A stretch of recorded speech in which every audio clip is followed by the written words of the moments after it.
आप देख और सुन रहे हैं Anwar Shahid YouTube channel.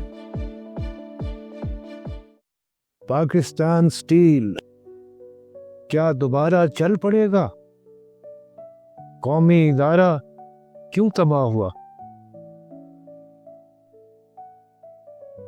Pakistan steel 12 अदद बड़े और 36 छोटे कारखानों पर मुश्तमिल 19,000 एकड़ों में फैला हुआ एक मरबूत निज़ाम फौलाद साजी था, जिसके बड़े कारखानों में से किसी एक को भी अगर प्राइवेट सेक्टर में रख दिया जाता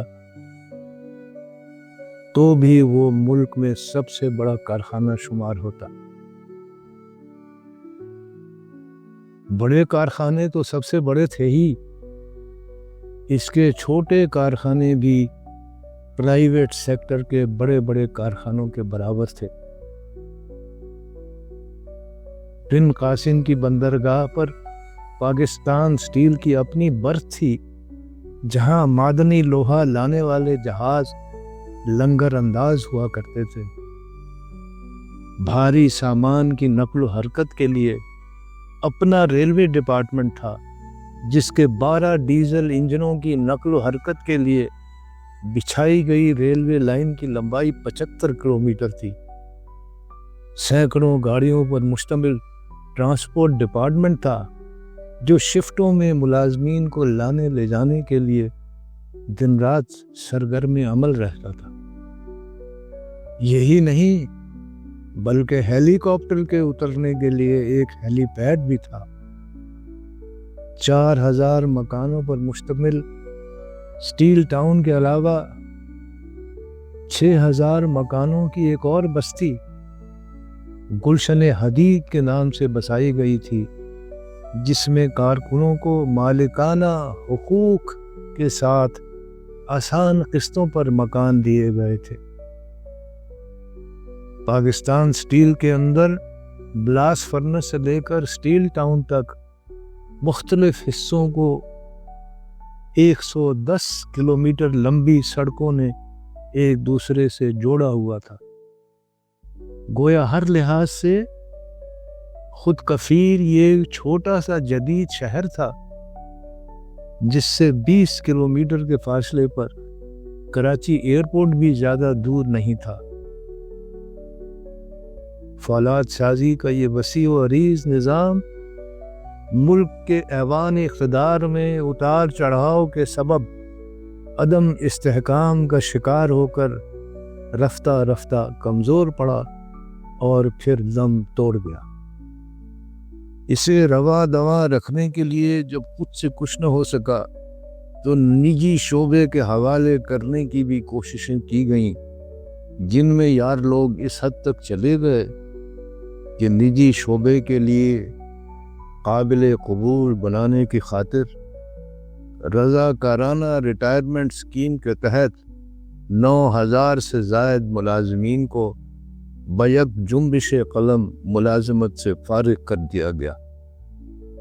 लेकिन मज़े की बात यह है कि एक तरफ तो पाकिस्तान स्टील को नफ़ा बख्श बनाने के लिए इसे प्राइवेट सेक्टर में देने की तैयारियां हो रही थीं, तो दूसरी तरफ प्राइवेट सेक्टर में पाकिस्तान स्टील के रूबरू वाक़े इससे ज़्यादा पैदावारी कैपेसिटी के हामिल फौलाद के जदीद तरीन कारखाने के मालिक ये सोच रहे थे कि वो अपना कारखाना नफ़ा बख्श बनाने के लिए किसको दें।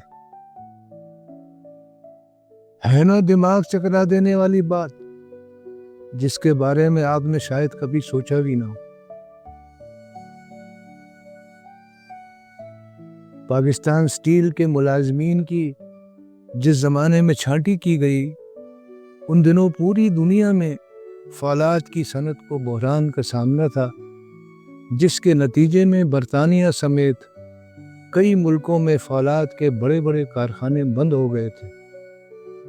इन हालात में बाज़ ममालिक अपने कारखानों को चलता रखने के लिए मादनी लोहे से भी कम कीमत पर اپنی مصنوعات دوسرے ملکوں کو بیچ رہے تھے، جسے تکنیکی اصطلاح میں ڈمپنگ کہا جاتا ہے، اور جس کی بین الاقوامی قوانین کے تحت ہرگز اجازت نہیں۔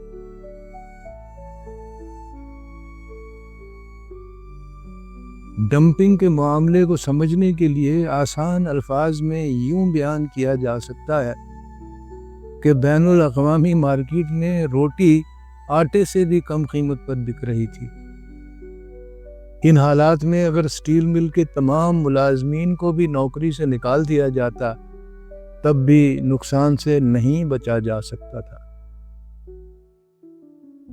وہ تو بھلا ہو چین کا، جس نے فولاد کی قیمت میں غیر معمولی کمی سے فائدہ اٹھاتے ہوئے دنیا کا سب سے بڑا ڈیم بنانے کا فیصلہ کیا اور اس کی تعمیر کے لیے درکار فولادی مصنوعات 10 سال کے لیے ایڈوانس میں خرید لی۔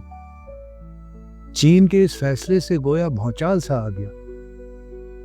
بین الاقوامی مارکیٹ میں فولادی مصنوعات کی بے حد شارٹیج ہو گئی، جس کے باعث ان کی قیمتوں میں تیزی سے اضافہ ہونا شروع ہوا اور وہ دیکھتے ہی دیکھتے آسمان کو چھونے لگی۔